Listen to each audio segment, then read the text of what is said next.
ಜನತಾದಳ ಸದಸ್ಯತ್ವಕ್ಕೆ ಚಾಲನೆ ಕೊಡಲಿಕ್ಕೆ ನಮ್ಮ ನಿಖಿಲ್ ಕುಮಾರಸ್ವಾಮಿ ಅವರು ಆಗಮಿಸಿದ್ದಾರೆ.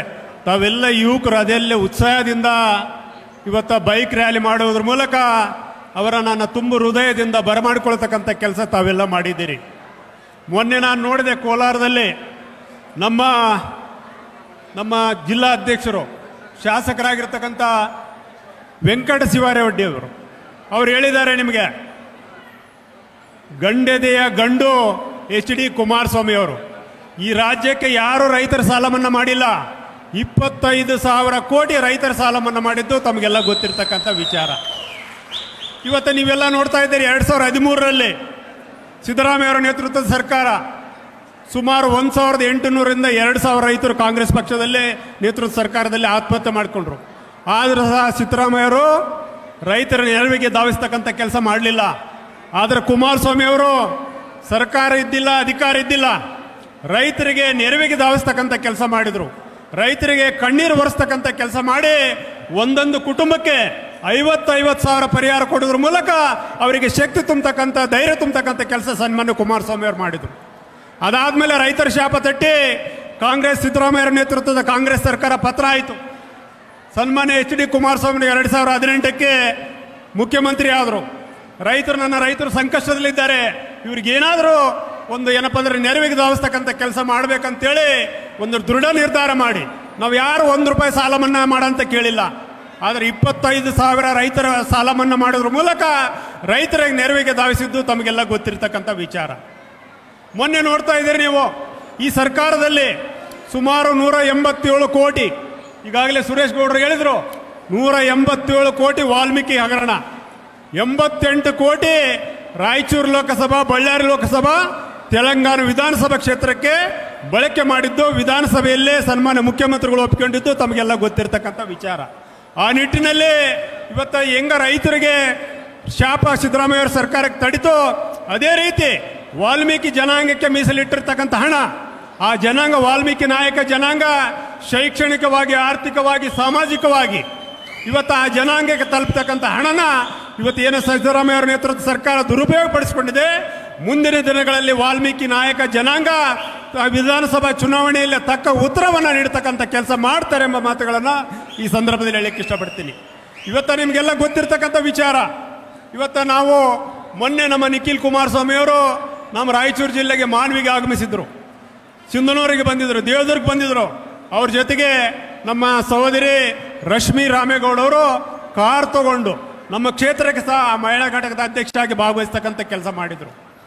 ಅದಾದಮೇಲೆ ಜೇವರ್ಗಿಯಲ್ಲಿ, ಆಮೇಲೆ ಯಾದಗಿರಿಯಲ್ಲಿ, ಶಾಪುರಲ್ಲಿ ಟ್ರೈನ್ನಲ್ಲಿ ಭಾಗವಹಿಸೋ ಮೂಲಕ ಆ ಕಾರ್ಯಕ್ರಮಗಳಲ್ಲಿ ಭಾಗವಹಿಸ್ತಕ್ಕಂಥ ಕೆಲಸ ರಶ್ಮಿ ರಾಮೇಗೌಡ ಮಾಡಿದರು. ಅವರು ಭಾಗವಹಿಸ್ತಕ್ಕಂಥ ಉದ್ದೇಶ ಏನು, ಈ ಪಕ್ಷನ ಕಟ್ಟಿ ಬೆಳೆಸಬೇಕಂತೇಳಿ ಏನೊಂದು ಹೊರಟಿದ್ದಾರೆ ನಿಖಿಲ್ ಕುಮಾರಸ್ವಾಮಿ ಅವರು. ಅವರಿಗೆ ಬೆಂಬಲವಾಗಿ ನಿಲ್ಲಬೇಕು. ನಾವು ವೇದಿಕೆ ಮೇಲೆ ಇರ್ತಕ್ಕಂಥ ಎಲ್ಲ ಜಾತಿ ವರ್ಗದವರು ಇವತ್ತು ನಿಖಿಲ್ ಕುಮಾರಸ್ವಾಮಿ ಅವರು ಏನೋ ಒಂದು ದೃಢ ನಿರ್ಧಾರ ಮಾಡಿದ್ದಾರೆ. ಅವರ ತಾತನವರ ಆಶೀರ್ವಾದ ಅವರಿಗಿದೆ. ಇವತ್ತು ಒಂದು ಒಳ್ಳೆ ನಿರ್ಧಾರ ಮಾಡಿ ಇವತ್ತು ಈ ಪಕ್ಷನ ಕಟ್ಟಿ ಬೆಳೆಸಿ ತೋರಿಸಬೇಕು.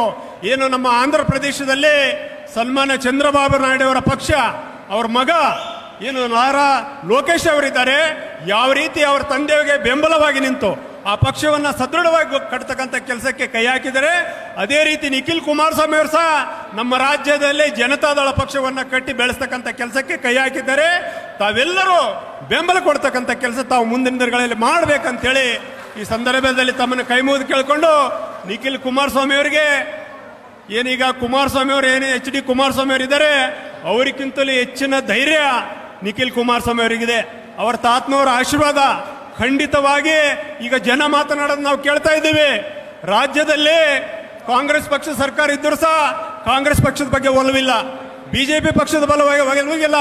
ನಿಜವಾದ ಪಕ್ಷ ರೈತರ ಪಕ್ಷ, ಇವತ್ತು ಬಡವರ ಪಕ್ಷ, ಇವತ್ತು ಏನಾದರೂ ಇದ್ರೆ ಅದು ಜನತಾದಳ ಅಂತೇಳಿ ಇವತ್ತು ಜನ ತೀರ್ಮಾನ ಮಾಡ್ತಕ್ಕಂಥ ಒಂದು ಅವಕಾಶ ಒದಗಿ ಬಂದಿದೆ.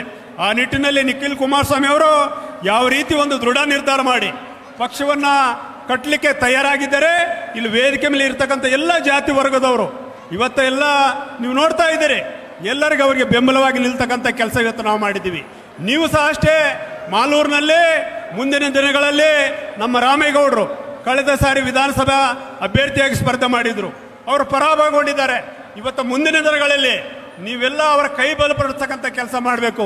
ಮುಂದಿನ ದಿನಗಳಲ್ಲಿ ಅವ್ರನ್ನ ಆಶೀರ್ವಾದ ಮಾಡೋದ್ರ ಮೂಲಕ ಈ ಒಂದು ಕ್ಷೇತ್ರ ಹೆಚ್ಚಿನ ರೀತಿಯಲ್ಲಿ ಅಭಿವೃದ್ಧಿ ಮಾಡಲಿಕ್ಕೆ ರಶ್ಮಿ ರಾಮೇಗೌಡರು ಏನು ಕಷ್ಟಪಡ್ತಾ ಇದ್ದಾರೆ, ಪಕ್ಷದ ಸಲುವಾಗಿ ರಾಮೇಗೌಡರು ಏನು ಕಷ್ಟಪಡ್ತಾ ಇದ್ದಾರೆ, ನೀವು ಎಲ್ಲ ಜಾತಿ ವರ್ಗದವರು ಇವತ್ತು ಅವ್ರನ್ನ ಬೆಂಬಲಿಸೋದ್ರ ಮೂಲಕ 2028ಕ್ಕೆ ಸನ್ಮಾನ್ಯ ಎಚ್ ಡಿ ಕುಮಾರಸ್ವಾಮಿ ಅವರು ಈ ರಾಜ್ಯಕ್ಕೆ ಮುಖ್ಯಮಂತ್ರಿ ಆಗಲಿಕ್ಕೆ ಆಶೀರ್ವಾದ ಮಾಡ್ಬೇಕಂತೇಳಿ ಕೇಳ್ಕೊಂಡು ತಮ್ಮೆಲ್ಲರೂ ವಂದಿಸಿ ನನ್ನ ಮಾತುಗಳು ಮುಗಿಸ್ತೇನೆ. ಜೈ ಹಿಂದ್, ಜೈ ಕರ್ನಾಟಕ ಮಾತೆ.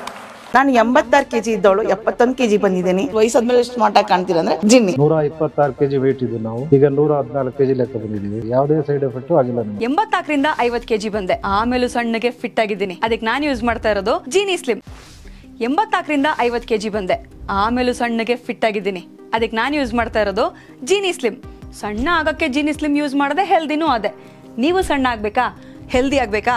ಹಾಗಿದ್ರೆ ಜೀನಿ ಸ್ಲಿಮ್ ಯೂಸ್ ಮಾಡಿ. ಸಣ್ಣ ಆಗೋದಕ್ಕೆ ಯಾವುದೋ ಪ್ರಾಡಕ್ಟ್ ಹೇಳ್ತಾ ಇದ್ದಾಳೆ, ಏನಾದರೂ ಸೈಡ್ ಎಫೆಕ್ಟ್ಸ್ ಇದೆ ಅಂತ ಯೋಚನೆ ಮಾಡ್ತಾ ಇದ್ದೀರಾ? ಖಂಡಿತ ಇಲ್ಲ, ಯಾಕಂದ್ರೆ ಇದು ಕೆಮಿಕಲ್ ಫ್ರೀ. ಸಣ್ಣ ಆಗಬೇಕು ಅಂದರೆ ಜೀನಿ ಸ್ಲಿಮ್ ಯೂಸ್ ಮಾಡಿ. ಹೆಚ್ಚಿನ ಮಾಹಿತಿಗೆ ಕೆಳಗೆ ಡಿಸ್ಪ್ಲೇ ಆಗ್ತಿರೋ ನಂಬರ್ಗೆ ಕಾಲ್ ಮಾಡಿ.